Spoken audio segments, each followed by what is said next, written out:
मी आपला मित्र अमित केसरकर, वनरक्षक भरती। आता वनरक्षक भरतीची जी अपडेट आहे मी तुम्हाला सांगत आलेलो आहे। त्याचबरोबर तुमचे जे हे कमेंट आहे, हे कमेंट कशाबद्दल आहे, काय आहे, हे सगळं मी तुम्हाला सांगणार आहे। आणि वनरक्षकची भरती कधी होईल आणि लेखापालचा जो रिझल्ट लागला आहे त्याबद्दल।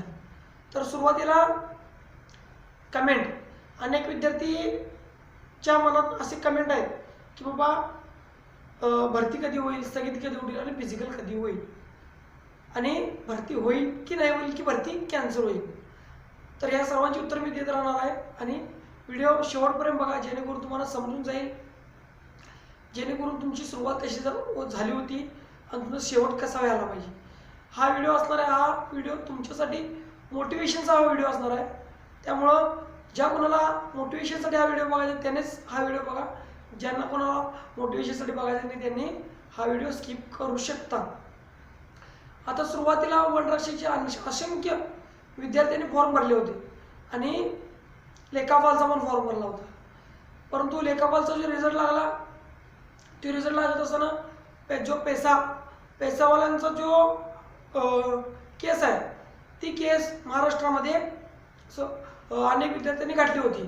त्याचा निकाल 9 जानेवारीला लागणार आहे, परंतु लेखापालचा रिझल्ट लागलेला आहे। लेखापालचा रिझल्ट लागत असताना त्यांचं आता कागदपत्र व्हेरिफिकेशनची तारीख पण आलेली आहे आणि त्यांना परत एक जर डॉक्युमेंट कमी असेल तर अनेक तारीख वाढवून दिलेली आहे, ती आहे 31 डिसेंबर।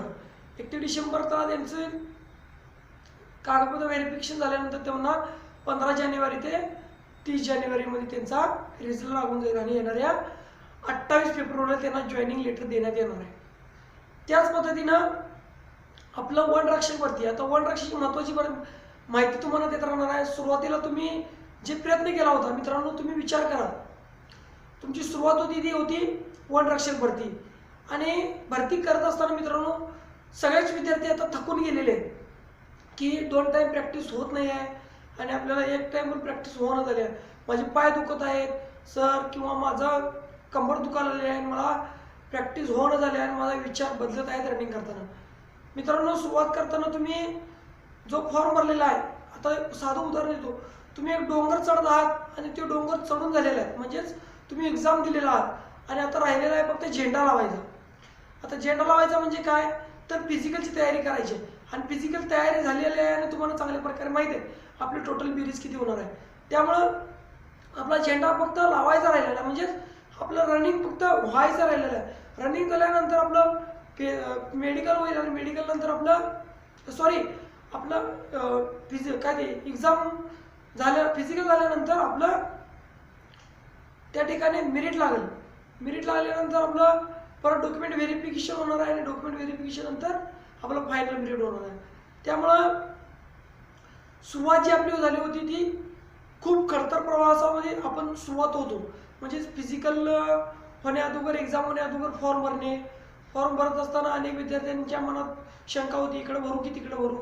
ते भरून झाल्यानंतर आता जास्त जागा ठाण्याला आहेत, त्यामुळे ठाण्याला अर्ज जास्त गेलेले आहेत। आता ठाण्याचे विद्यार्थी आहेत ते चांगल्या पद्धतीने वर्कआउट करत आहेत, कारण की त्यांना माहिती आहे आपला स्कोअर ज्या पद्धतीनं होईल त्या पद्धतीने आपण त्या ठिकाणी फिजिकल मारल्यानंतर आपलं तिकडे जॉईनिंग होऊन जाईल। आता 9 तारखेचा विषय, आता 9 तारखेचा जो विषय आहे 9 जानेवारीचा मित्रांनो, एक भरती महाराष्ट्रामधली एक भरतीची निघालेली आहे, त्या भरतीची माहिती अशी आहे। आता एक्झाम झालेला आहे मित्रांनो, तुम्हीच विचार करा, एक्झाम झालेला आहे, अनेक विद्यार्थ्यांनी 1000-900 रुपये फी भरून त्या ठिकाणी अनेक सेंटरला जाण्या येण्याचा खर्च पण तुम्हाला माहितीच आहे। त्यामुळं त्या ठिकाणी तुम्ही जात आहात आणि एक्झाम दिलेला आहात, त्या एक्झामचा जो पेपर दिलेला आहे त्या पेपरचे तुम्हाला मार्क कळलेले आहेत आणि जे 45% प्लस, म्हणजे ज्यांना विद्यार्थ्यांना 54 मार्क आहेत ते विद्यार्थी त्या ठिकाणी क्वालिफाय झालेले आहेत। परंतु अनेक विद्यार्थ्यांनी रनिंगच सोडून दिलेले आहे आणि तुम्ही समजा आता रनिंग बंद केलात आणि 9 जानेवारीला 100% जर रिझल्ट लागलाच तर त्या ठिकाणी तुमचा मानसिकता बदलून जाईल आणि तुम्ही काहीतरी वेगळा प्रकार करण्याचा प्रयत्न कराल आणि त्या ठिकाणी फिजिकल तुम्हाला होणार नाही। त्यामुळे हा व्हिडिओ मी बनवत आहे।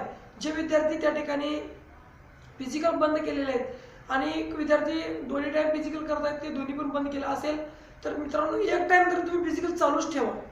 कारण एक टाईम फिजिकल चालू ठेवला तर तुम्हाला दोन्ही टाईम 9 तारखेचा रिझल्ट लागल्यानंतर दोन्ही टाईम फिजिकल तयार करताना तुम्हाला काही अडचण येणार नाही.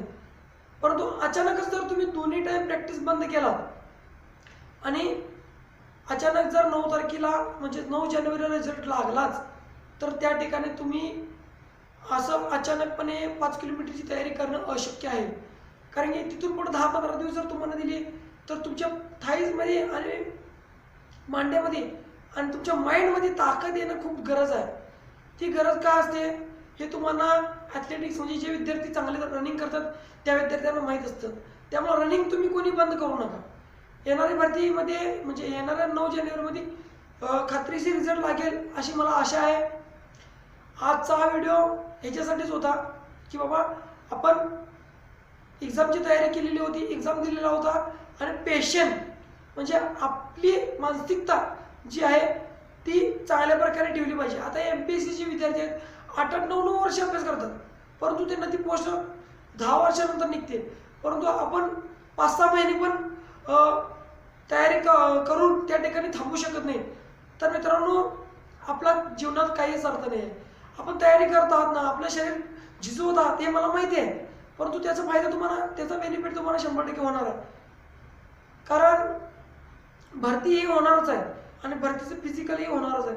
परंतु मग तुम्ही जर आताच रनिंग बंद केलात, तुम्ही जर आताच हार मानलात तर तुमच्या जीवनात काहीच उपयोग नाही आहे मित्रांनो.